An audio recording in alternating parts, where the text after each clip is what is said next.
Silakan dok. Assalamualaikum warahmatullahi wabarakatuh. Waalaikumsalam Waalaikumsalam warahmatullahi warahmatullahi wabarakatuh. wabarakatuh. Waalaikumsalam warahmatullahi wabarakatuh. Bismillahirrahmanirrahim. Wa bihi nasta'inu ala umuri dunya waddin. Wassalatu wassalamu ala asrafil anbiya wal mursalin. Sayyidina Muhammad wa ala alihi wa sahbihi ajmain. Amma ba'du. Alhamdulillahirabbil alamin. Segala puji hanya milik Allah Subhanahu wa taala yang telah mempertemukan kita di bulan Ramadan ini yang penuh kemuliaan. Betapa besar nikmat yang Allah berikan kepada kita. Tidak semua orang diberi kenikmatan untuk kembali bertemu di bulan Ramadan ini. Alhamdulillah malam ini kita telah bersama-sama telah menunaikan sholat Isya dan Tarawih. Alhamdulillah dengan khusyuk.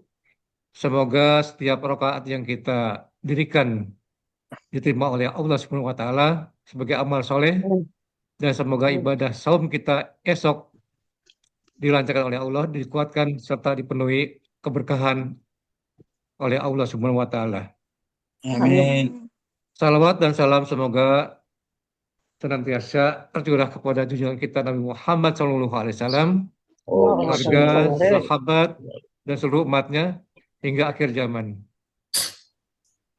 Bapak dan Ibu calon jemaah haji mandiri yang kami hormati dan kami cintai, malam ini kita berkumpul bukan sekedar untuk menghadiri sebuah sosialisasi program saja. Kita berkumpul dalam suasana Ramadan, bulan tarbiyah ruhiyah, bulan pembinaan jiwa, dan di bulan inilah kita membicarakan tentang persiapan menuju panggilan suci ke Baitullah.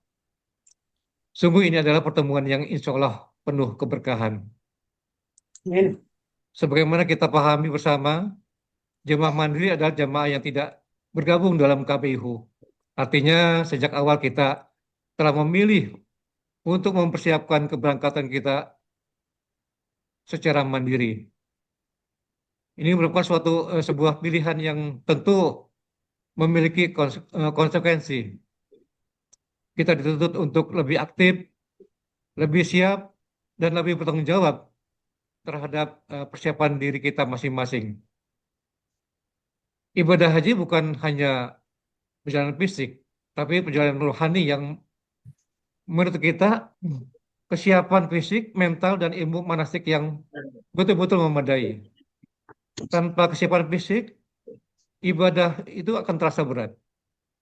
Tanpa kesiapan mental, ujian berasa melelahkan. Tanpa ilmu manasik yang cukup, kehusukan bisa terganggu. Dan bahkan mungkin kebingungan dan keraguan akan menghantui kita. Realitas di lapangan menunjukkan bahwa latar belakang jamaah mandiri sangat beragam. Ada di antara kita yang sudah siap secara fisik dan manasik, namun kita juga harus jujur, masih banyak ya saudara-saudara kita yang belum sempurna, belum sepenuhnya siap. Bahkan hari ini masih ada jamaah yang belum mendapatkan pembekalan manasik sama sekali.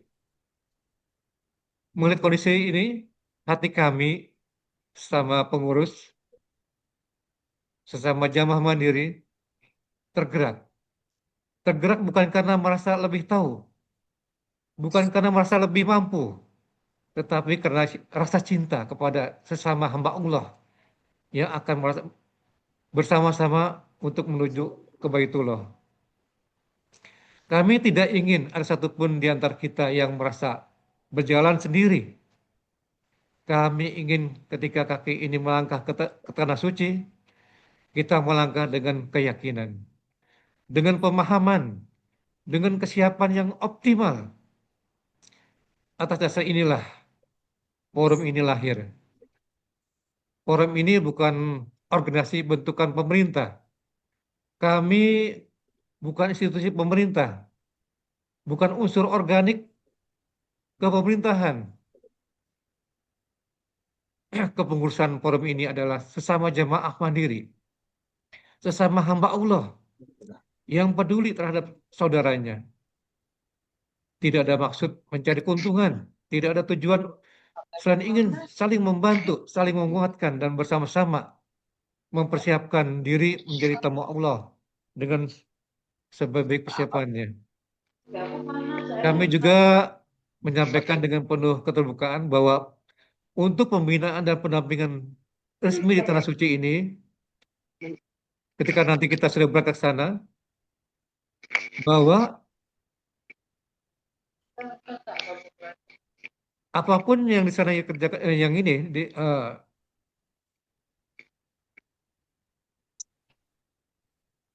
kami perlu menyampaikan bahwa tujuan kami di sini adalah untuk membina Bapak Ibu sekalian jemaah mandiri, untuk menguatkan dan juga untuk memberi tambahan, menguatkan manasik Bapak Ibu sekalian. Dan tentunya kami adalah sebagai pengurus sama juga dengan Ibu sekalian, Bapak Ibu sekalian, bahwa kami adalah sama-sama jamaah mandiri. Tidak ada bedanya. Dan tugas kami hanya sampai mungkin mengantar Bapak Ibu sampai berangkat ke Tanah Suci. Selebihnya ketika sudah sampai di Tanah Suci, itu bukan domain kami lagi. Itu merupakan domain dari eh, para ketua kloter, TPIH, yang melakukan bimbatnya, TKH, serta mungkin Karam dan Karum, Karam dan Karu, yang sebetulnya kami sangat menghormati dan mendukung tugas mereka. Apa yang kami lakukan ini adalah bukan untuk mengambil alih peran siapapun, melainkan sebagai ikhtiar tambahan untuk memperkuat kesiapan kita sebelum keberangkatan dan saling mengingatkan selama di Tanah Suci dalam bingkai ukhuwah Islamiyah. Dan insya Allah nanti program yang kami rencanakan berfokus pada 3 hal. Yang pertama adalah penguatan fisik agar tubuh kita mampu menjalani rangkaian ibadah dengan baik. Mungkin nanti akan dilakukan beberapa manasik kesehatan, juga untuk penguatan mental agar kita mungkin sebagai jamaah mandiri bisa lebih bersabar, tenang, dan lapang dalam menghadapi berbagai ujian di Tanah Suci. Dan juga yang paling penting adalah penguatan ilmu manasik agar setiap langkah kita sesuai tuntunan dan menghadirkan ketenangan dalam beribadah. Tentu dalam pelaksanaannya ada biaya yang untuk bimbingan ini, tentu untuk pelaksanaannya adalah ada biaya yang perlu kita tanggung bersama. Dan biaya ini bukan untuk kami mencari untung, melainkan bentuk gotong royong yang dalam eh, bentuk gotong royong dalam bentuk kebaikan. Kita berbagi tanggung jawab agar manfaatnya bisa dirasakan bersama-sama. Bapak dan Ibu yang dimuliakan Allah Subhanahu wa taala, Ramadan mengajarkan kita tentang kebersamaan, kesabaran, keikhlasan. Haji pun demikian. Jangan sampai muncul prasangka yang mengurangi nilai ibadah kita. Mari kita saling memahami, saling menghargai, dan meluruskan niat semata-mata karena Allah Subhanahu wa taala. Semoga forum ini menjadi wadah ukhuwah, wadah saling menguatkan, dan wadah saling mendoakan. Semoga setiap ikhtiar kecil yang kita lakukan bersama dicatat sebagai amal jariah, dan semoga Allah Subhanahu wa taala memudahkan ibadah kita, menerima ibadah kita, melancarkan puasa kita, serta mengadakan kepada kita semua haji yang mabrur. Amin. Walau walau Amin. ala muwafiq illa aqwabit thoriq. Wassalamualaikum warahmatullahi wabarakatuh. Waalaikumsalam warahmatullahi wabarakatuh. Untuk selanjutnya mengenai program saya serahkan kepada inisiator Bapak Era. Maka silakan Pak. Ya, terima kasih waktunya, Dok. Assalamualaikum warahmatullahi wabarakatuh, Bapak dan Ibu sekalian. Waalaikumsalam. Dirahmati Allah. Assalamualaikum warahmatullahi wabarakatuh. Ya, sesuai dengan agenda malam ini akan ada 3, sebenarnya bukan disebut narasumber ya, karena ini sebenarnya adalah pemaparan program, jadi bukan narasumber. Jadi kami dari pengurus ada 3 orang, selain saya nanti akan dibantu oleh Pak Eri dan Pak Eko. Nah, kita sudah sepakat untuk membagi materi ini. Yang akan saya paparkan yang menjadi bagian saya nanti adalah 9 program jangka pendek yang tadi sudah disebutkan oleh Pak Dokter bahwa ini tujuannya adalah untuk menguatkan kita dari sisi pemahaman, apa itu rukun, apa itu wajib, apa itu sunnah haji. Kemudian karena tahun ini istitoah kesehatan itu benar-benar demikian ketatnya, kalaupun sekarang kita ini sudah dinyatakan lolos istitoah, ada yang lolos murni, ada yang lolos dengan pendampingan, itu masih belum 100% menjamin. Makanya kita anggap bahwa akan penting sekali untuk membekali Bapak dan Ibu sekalian dengan manasik kesehatan dan apa saja yang perlu dilakukan selama kita menunggu keberangkatan kita untuk mendukung supaya kita benar-benar nanti bisa sampai di Tanah Suci dan menyelesaikan semua rukun dan wajib haji setelah sunah-sunahnya dengan lancar dan mendapatkan haji yang mabrur. Amin. Nah, itu yang akan saya paparkan nanti, ada 9 kegiatan sampai dengan April sebelum berangkat kloter yang pertama. Terus kemudian nanti di bagian kedua akan disambung dengan Pak Eko. Pak Eko itu adalah bagian keamanan dan keselamatan jamaah. Jadi nanti beliau akan share apa yang harus dilakukan karena kita kan mandiri. Jadi harus banyak mengambil inisiatif sendiri, harus tahu apa-apa yang harus dilakukan ketika dalam situasi yang tidak menguntungkan bagi kita. Nah, nanti Pak Eko akan share bagaimana caranya kita menghadapi situasi itu. Pak Eko Wahyu, Pak. Tadi beliau sudah perkenalan. Jadi termasuk kondisi-kondisi yang tidak memungkinkan ketika atau tidak kita inginkan ketika kita berada di Tanah Suci. Nanti Pak Eko akan berbagi tipsnya dan apa yang harus dilakukan oleh Bapak dan Ibu. Karena kita lihat secara data bahwa di jamaah mandiri ini, di Kota Bekasi ini, lebih dari 40%, bahkan mungkin lebih dari 50% itu adalah lansia ya, Bapak dan Ibu sekalian. Kemudian yang bagian ketiga, nanti akan disambung oleh Pak Eri. Nah, Pak Eri ini adalah koordinator informasi dan lapangan.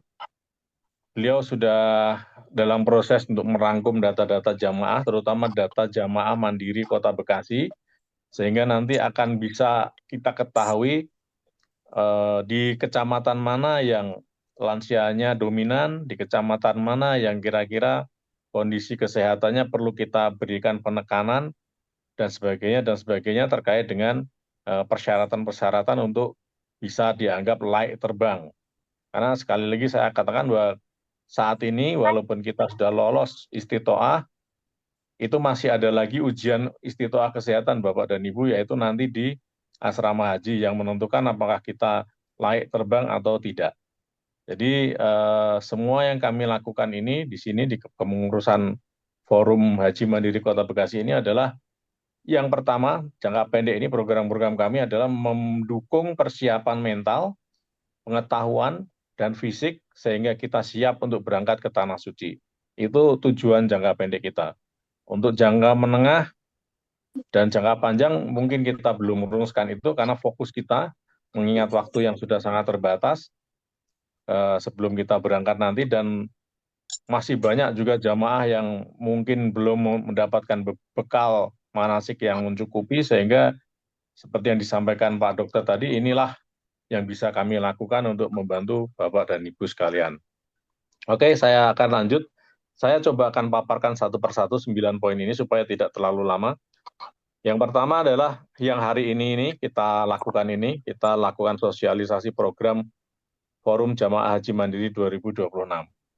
Kemudian tanggal 20 nanti, 2 hari lagi, hari Jumat, di jam yang sama, habis tarawih ya, jam 21 sampai selesai, masih dalam format online juga, itu nanti ada materi perjalanan Haji Mandiri 2025. Jadi beliau ini adalah, narasumbernya adalah Haji Jejen Zainal Arifin SAG. Nah, beliau akan banyak cerita kepada kita bagaimana perjalanan Haji Mandiri itu di tahun lalu, sehingga itu diharapkan bisa menjadi referensi kita jamaah haji mandiri Kota Bekasi tahun 2026 ini. Mungkin nanti kalau Bapak dan Ibu punya pertanyaan-pertanyaan bisa langsung ditanyakan kepada beliau karena beliau sudah mengalaminya langsung tahun lalu. Dan Senin tanggal 23 Februari masih di jam yang sama, jam 9 malam, masih online juga. Itu ada pembekalan jamaah 2026 fisik dan mental, teknis, dan kebijakan-kebijakan 2026. Itu narasumbernya Bapak Haji Haris Setiawan, beliau adalah PPIH tahun 2026 ini.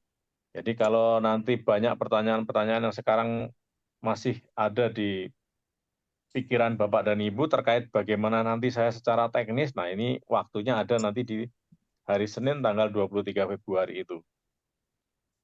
Mohon agar bisa dimanfaatkan semaksimal mungkin, karena kan kita sama-sama mandiri, bekalnya kalau dibandingkan dengan jemaah yang ikut KBIHU, mungkin kita juga kalah karena mereka sudah manasik sejak dari awal-awal tahun mungkin ya.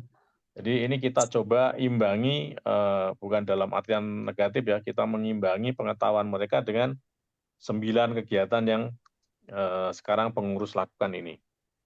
Kegiatan yang keempat nanti adalah pada hari Jumat, 27 Februari, jamnya sama, masih online juga, itu nanti akan dipimpin langsung oleh Ketua Forum Jamaah Haji Mandiri, Dr. Miftahul Khoir, mengenai manasik kesehatan.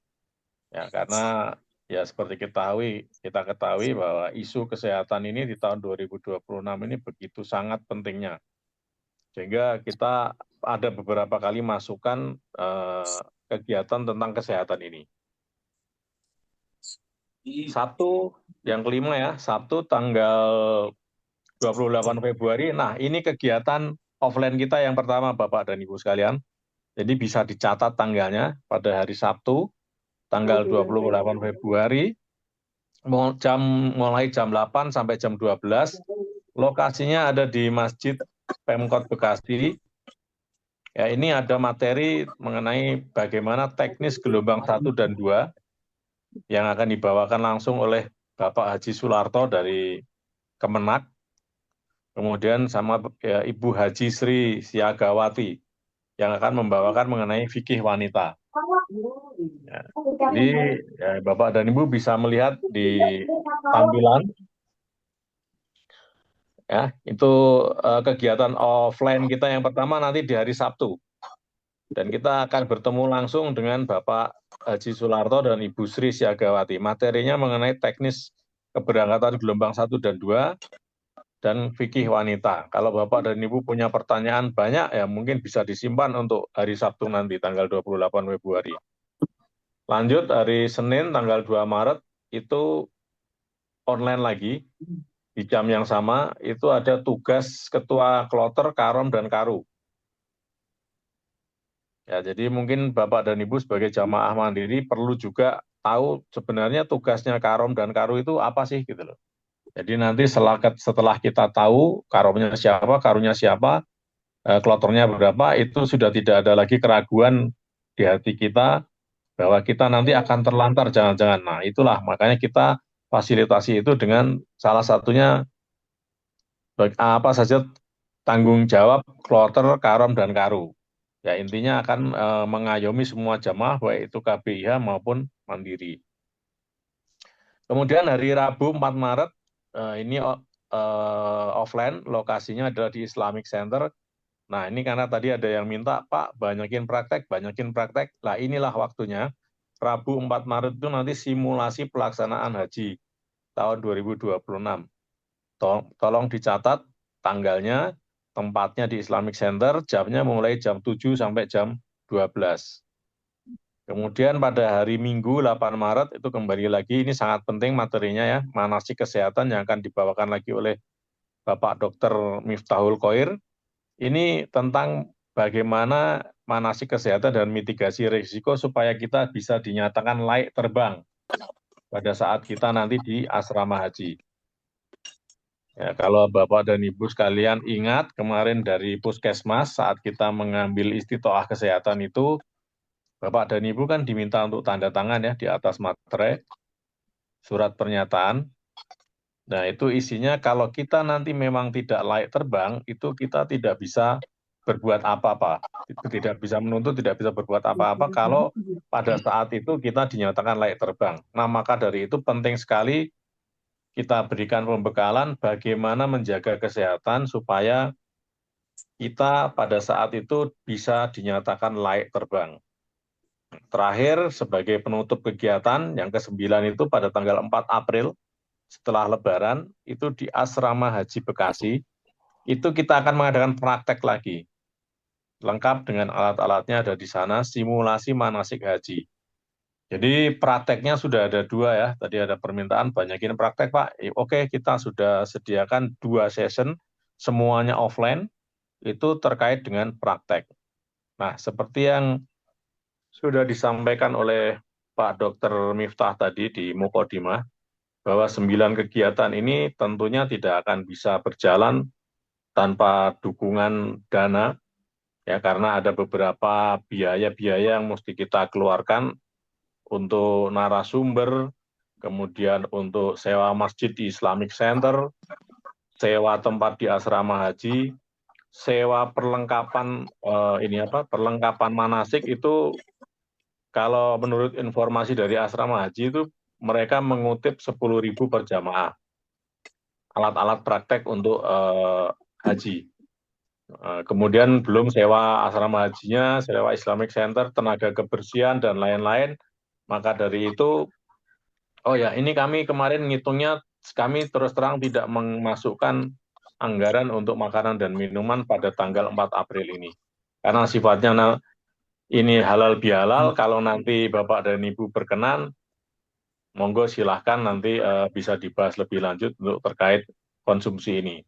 Tapi yang perlu saya sampaikan adalah kami dari pengurus sangat-sangat tidak ingin membebani Bapak dan Ibu sekalian, makanya kami sepakat untuk 9 kegiatan ini sudahlah kita tetapkan 50.000 per jamaah, itu pun juga sukarela. Artinya kalau Bapak dan Ibu ada rezeki lebih, ya silakan. Kalau memang ingin bersodakoh, membantu saudara-saudaranya yang lain sesama jamaah mandiri untuk bisa mendapatkan materi manasik ini. Karena terus terang dari pemerintah kami tidak mendapatkan budget untuk melakukan kegiatan ini, dan dari siapa lagi kalau tidak dari sesama kita secara gotong royong.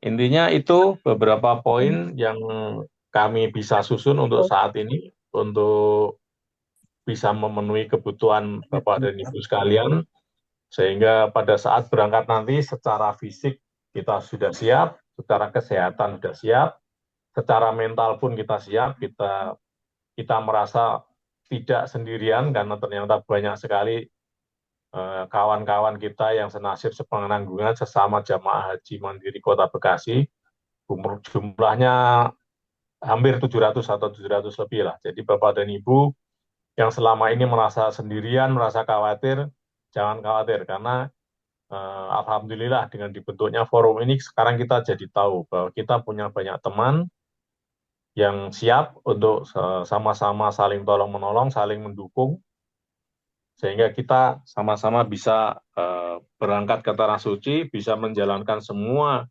sunnah, semua rukun, semua wajib haji, dan mendapatkan haji yang mabrur. Amin. Saya rasa dari saya cukup sekian pemaparannya. Untuk nanti Bapak dan Ibu ada pertanyaan, mungkin bisa disimpan nanti saat sesi tanya-jawab setelah sesi ketiga selesai. Baik, saya rasa itu kita akan langsung, supaya nggak terlalu larut nanti, langsung ke sesi kedua, yaitu pemaparan mengenai keselamatan dan keamanan jamaah yang akan disampaikan oleh Bapak Eko Wahyu. Baik, terima kasih Pak Ira. Assalamualaikum warahmatullahi wabarakatuh. Waalaikumsalam warahmatullahi wabarakatuh. Baik, apakah sudah terlihat Bapak Ibu untuk slide-nya? Sudah. Ya, Pak. baik. Ini ini program kami ini langsung kami manfaatkan, beda dengan yang Beda dengan yang disampaikan oleh Pak Era, karena kalau Pak Era tadi menyampaikan tuh waktu berjalan tiap hari, tanggal program 1 sampai program 9. Kalau untuk kami, pengawasan keamanan dan keselamatan haji ini sifatnya sudah permanen. Jadi kami sampaikan langsung 3 slide saja. Nanti ini sebagai pegangan Bapak Ibu sekalian, khususnya koordinator kecamatan, koordinator rombongan, dan koordinator tingkat regu. Jadi ini sebagai pegangan. Baik, ini adalah poin-poin yang perlu saya sampaikan. Program Waspamat ini adalah program pengawasan, keamanan, dan keselamatan. Ini nanti di bawah koordinatornya yaitu Linjam. Linjam itu perlindungan jemaah. Ini siapa Linjam ini? Linjam ini adalah kumpulan tim petugas haji yang ditunjuk oleh pemerintah Indonesia, yang diantaranya timnya adalah dari TNI, Polri, petugas Kementerian Haji dan Kementerian Agama. Di antaranya termasuk untuk logistik seperti konsumsi. Dan nanti itu termasuk mereka itu gabungan dari tim Linjam. Linjam itu perlindungan jemaah haji. Baik, untuk yang pertama, ini saya sampaikan saja singkat, hanya 3 slide untuk poin-poinnya. Pengawasan keamanan dan keselamatan di tanah air, ini yang pertama. Jadi khususnya untuk koordinator kecamatan, koordinator rombongan, dan regu, ini pun untuk diketahui Bapak Ibu sekalian, ini sudah dibentuk saat ini atas inisiatif Pak Miftahul dengan Pak Era, yaitu struktur organisasi besar sudah dibentuk, pengurus sementara. Kemudian struktur organisasi koordinator kecamatan sudah dibentuk juga. Kemudian struktur organisasi rombongan nanti akan dibentuk, akan ditunjuk siapa. Kemudian struktur organisasi regu atau nanti ada pimpinannya, ya. Ini juga akan nanti ditunjuk. Mohon kesediaannya Bapak Ibu, apabila tidak sehat dan sebagainya tidak siap, mungkin disampaikan keberatannya agar diganti yang lain. Kemudian yang ke A5, absensi harian. Nah, ini absensi harian siapa yang melaksanakan? Yang monitor adalah tingkat regu, jadi tingkat kecil. Jadi kelompok mungkin 15, kelompok 20, kelompok 25, itu absensi. Bapak ini jumlahnya berapa sekian? Oh, 25. Nanti laporan ke rombongan, jumlah besar lagi. Rombongan jumlah besar lagi, laporan ke kecamatan. Kecamatan lapor ke pengurus di grup WA. Jadi tiap hari kita lakukan seperti itu. Ya. Jadi tapi walaupun demikian, pengurus ini juga mengikuti jemaah haji. Jangan sampai nanti kami pengurus itu juga repot akan ada hal-hal yang tidak diinginkan. Contohnya ada hal kelompok tertentu yaitu ingin tamasya, ingin ini tanpa izin. Ini juga akan merepotkan. Makanya perlu istilahnya kejujuran masing-masing Bapak Ibu sekalian. Jadi jangan sampai lepas daripada arahan-arahan yang disampaikan oleh pemerintah kemarin. Yaitu intinya jalankan dulu yang rukun dan wajib. Kalau yang sunnah jangan terlalu dipaksakan. Ini yang penting. Kemudian yang B, ini mendorong calon jemaah haji proaktif seperti disampaikan oleh Pak Ketua tadi.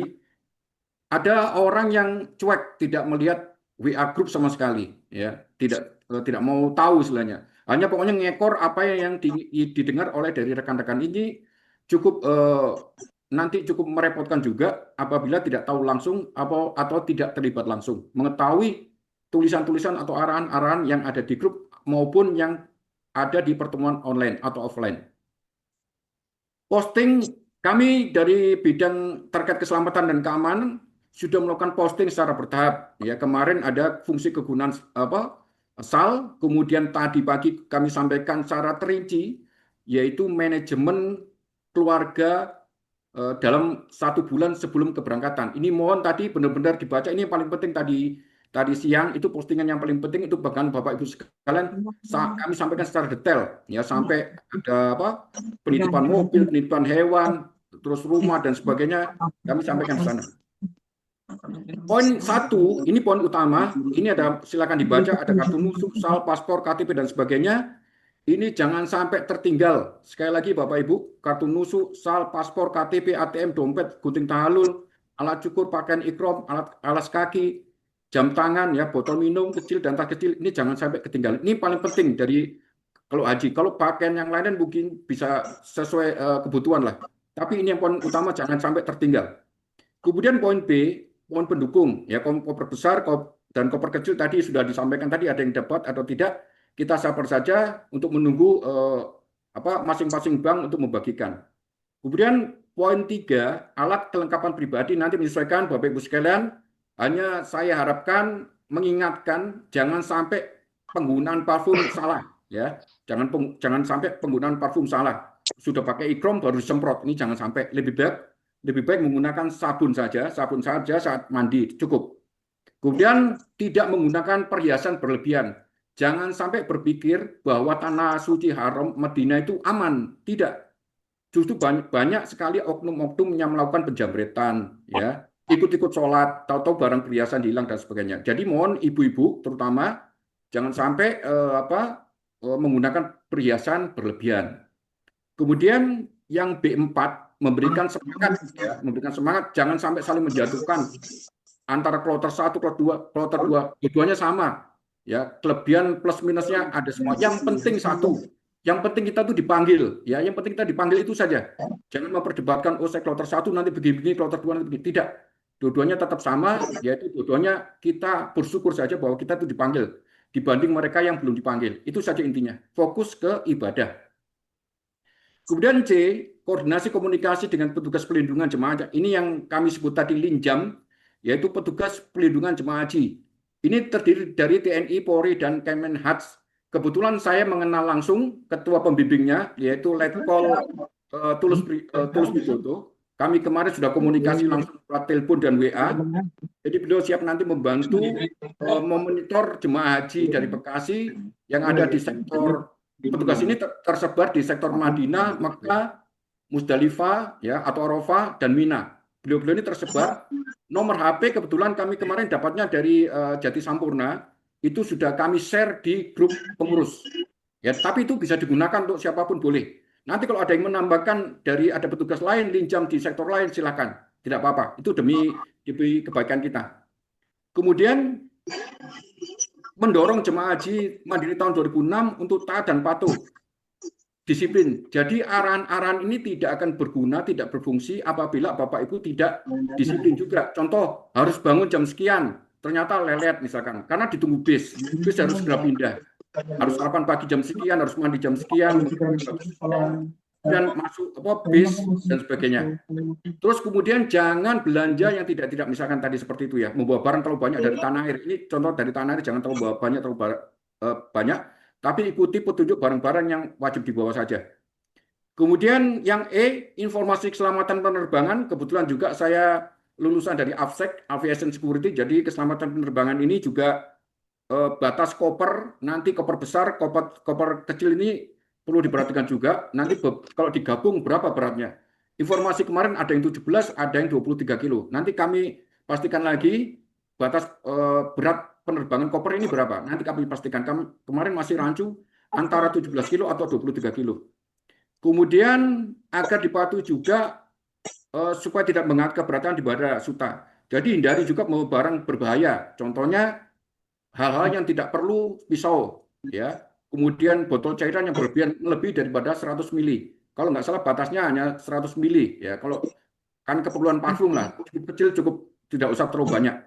Kecuali yang diizinkan oleh Kemenhats, sudah diketahui oleh pihak bandara, termasuk pihak keamanan bandara Suta, yang diizinkan terkecuali gunting dan alat cukur. Ini walaupun benda berbahaya tapi boleh diizinkan dibawa.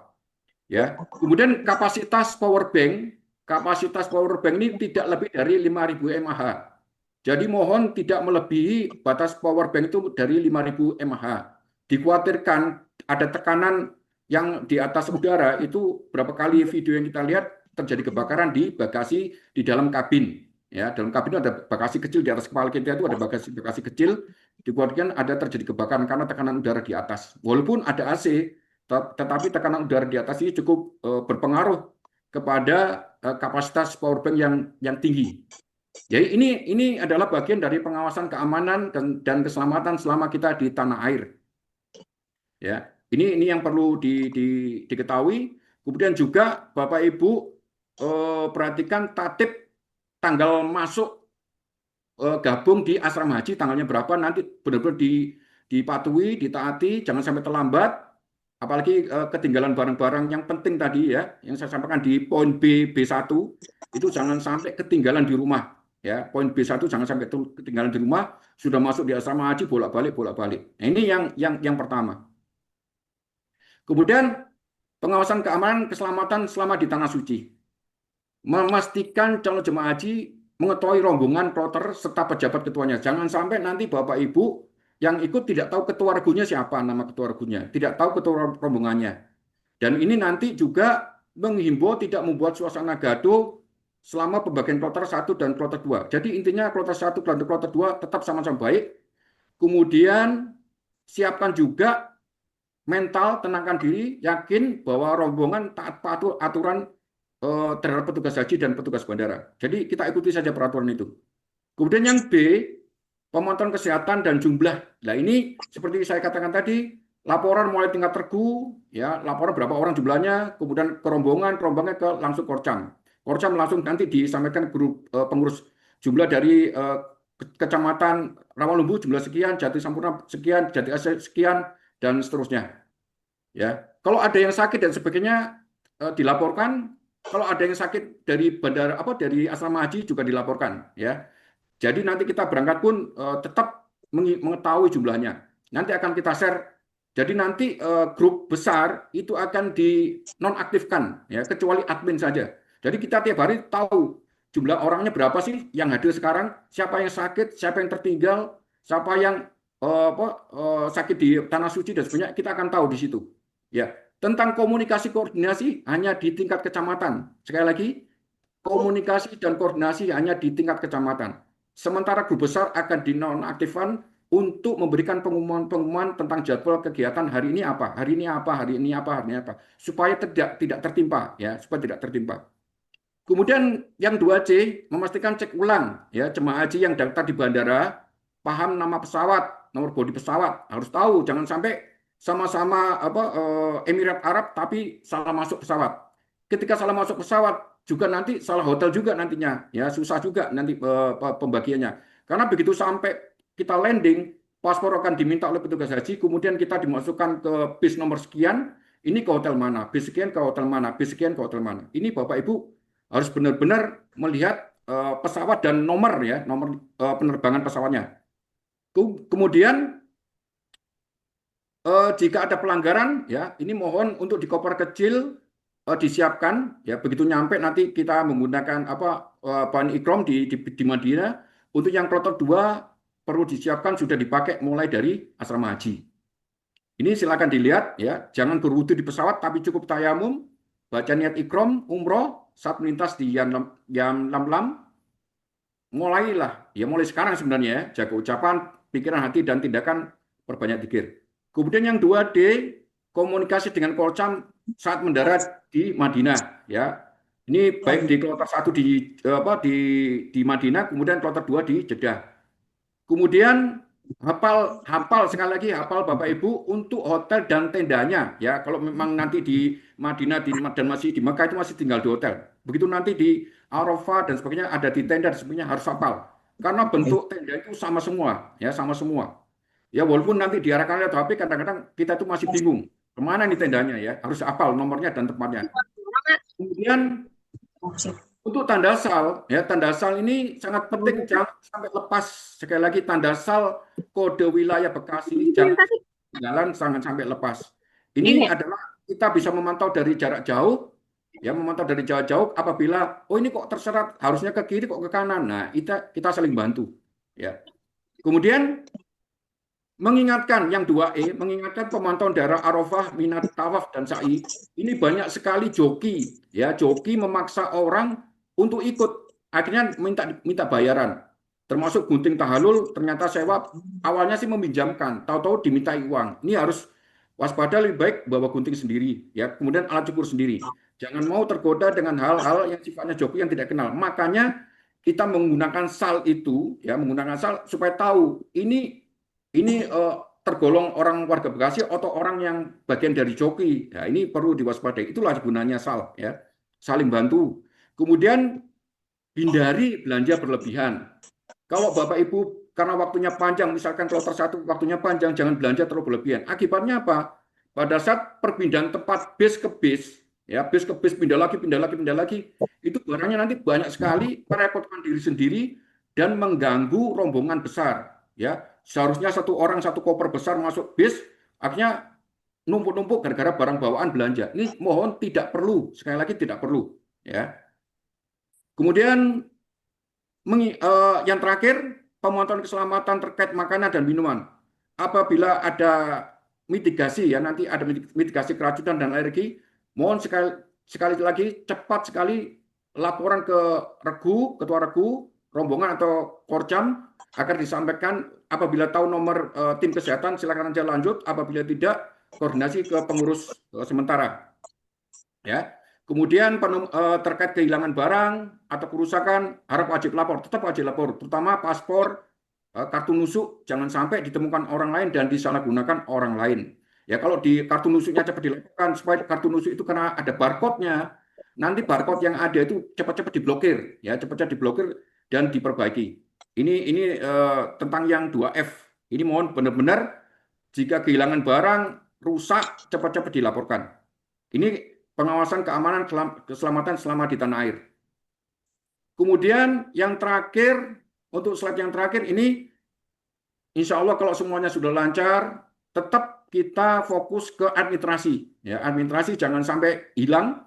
Cek ulang dokumen paspor, KTP, ya paspor, KTP. Kalau kartu nusuk mungkin sudah lewat, tetapi paspor dan KTP ini yang sangat penting, serta koper besar dan koper kecil. Mungkin koper besar, koper kecil kalau hilang mungkin Bapak Ibu mungkin ya sodako lah. Ya, tetapi kalau paspor dan KTP ini tidak bisa, karena ini sebagai alat untuk masuk pesawat atau lewat pintu imigrasi untuk pulang. Ya. Kemudian 3B, cek jumlah dan kesehatan, ya mulai tingkat regu rombongan dan tingkat korjam.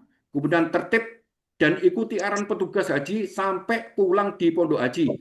Jangan sampai kemarin ada satu orang, dua orang lari pindah ke jalan-jalan ke Mesir. Ini jangan sampai terjadi Bapak Ibu sekalian. Nanti merepotkan petugas Kementerian Haji. Karena apa? Nanti pemerintah Saudi Arabia akan menegur Kementerian Haji.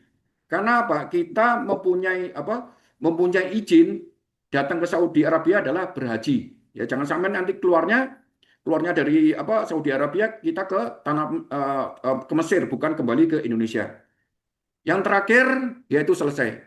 Demikian yang perlu saya sampaikan 3 slide ini, nanti kami share juga, kami share ke tingkat korcam nanti di-share juga di kecamatan untuk diikuti. Kalau nanti ada tambahan, silakan nanti sampaikan pada saat offline meeting. Demikian Pak Era, terima kasih. Assalamualaikum warahmatullahi wabarakatuh.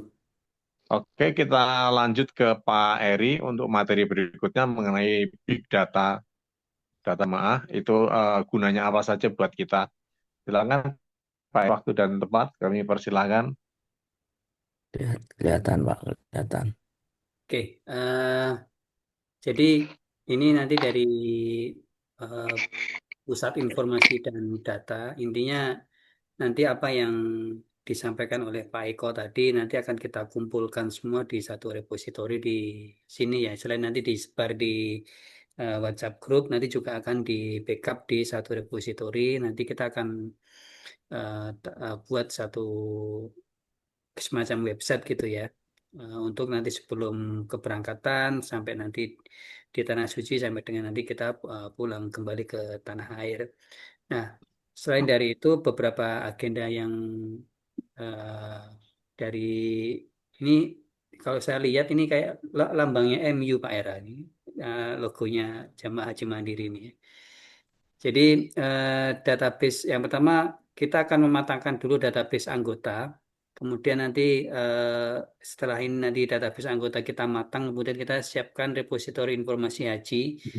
Jadi semua terkait dengan hasil nanti kita manasik, kemudian tadi terkait dengan K3, terkait dengan nanti jadwal kloter, kemudian kontak-kontaknya petugas-petugas PPIH nanti kita akan kumpulkan semua di repositori informasi haji ini. Kemudian yang ketiga terkait dengan monitoring dan controlling yang mungkin tadi datanya SOP-nya sudah disampaikan oleh koordinator keamanan dan K3 ya. Oke, untuk yang saat ini akan kita bahas terkait dengan database anggota terlebih dahulu. Jadi eh, sebentar, sebentar. Nanti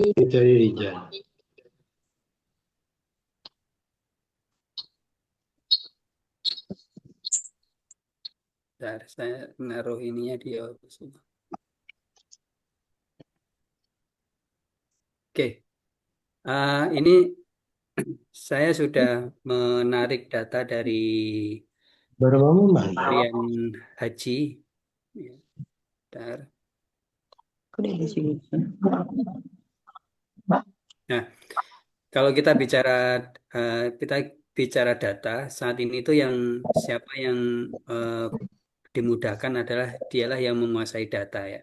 Jadi ini saya sedot datanya dari Kementerian Haji dan saya bisa menampilkan data semacam ini ya. Jadi ada total berat lunas berapa, tahap satu berapa, sesuai urutan porsi berapa gitu ya. Kemudian dibagi per provinsi ya, dibagi yang paling besar siapa, Jawa Timur gitu ya. Kemudian di Jawa Barat nanti yang paling besar siapa gitu ya.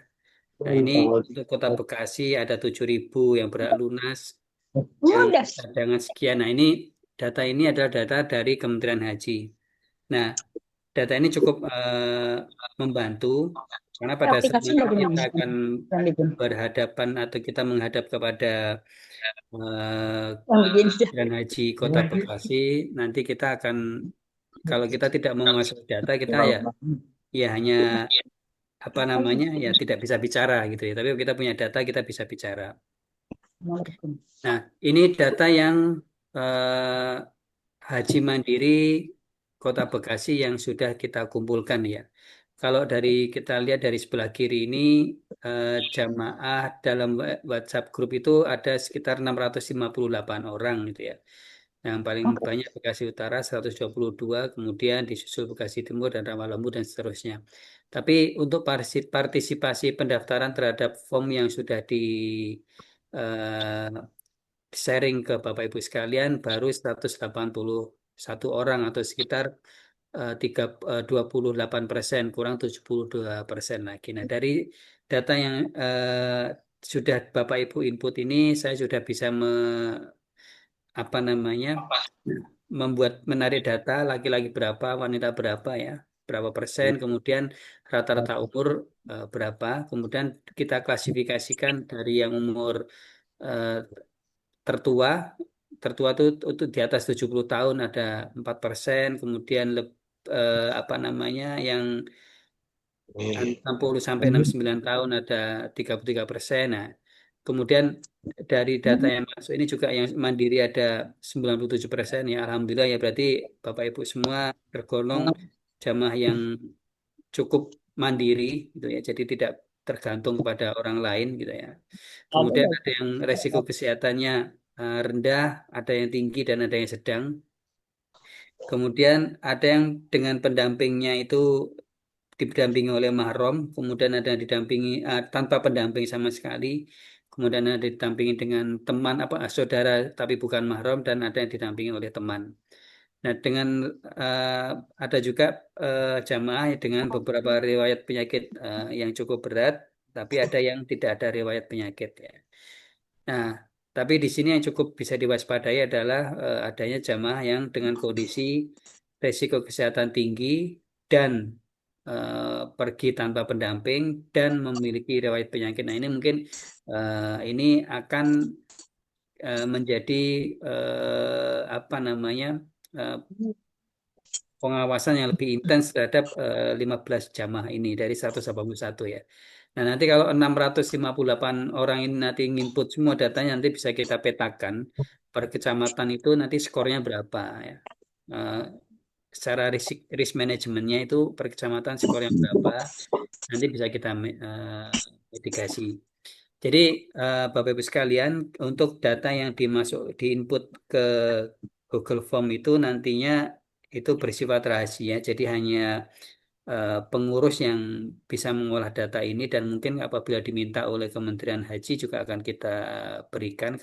Tapi saya yakin mereka datanya lebih lengkap ya, karena didukung oleh data Kemenkes dan data dari Kementerian Kesehatan gitu ya. Nah, tapi pada saat nanti ini diminta akan kita berikan ke mereka juga. Tapi secara internal kepengurusan kita data ini dijamin aman dan tidak akan diproses dimanapun juga. Ini gedeannya gimana sih? Nah, kemudian Novi. terkait dengan Bocor, data ini, bocor. Gak bisa. ya baik, mungkin kurang lebihnya itu Bapak Ibu sekalian, karena pesan Ngobrol. Pak Era tidak boleh lebih dari 90 menit malam ini, dan ini kayaknya sudah mendekati 90 menit. Dari saya cukup sekian, kurang lebihnya mohon maaf. Ya, Wassalamualaikum warahmatullahi wabarakatuh. Ini gedeannya gimana sih?